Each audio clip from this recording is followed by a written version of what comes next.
Hello and welcome to Zimstake Media. In some sad news, Zimbabwe's medical community has been plunged into mourning following the tragic death of Bulawayo-based medical professionals Dr. Goodnow Tanaka Machadu and his wife Sakile in a fatal road accident on Christmas Day.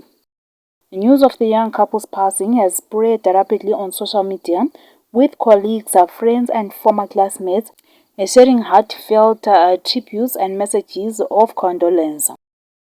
Many have expressed a deep sympathy for the couple's young children, whose lives have been irrevocably changed by the tragedy.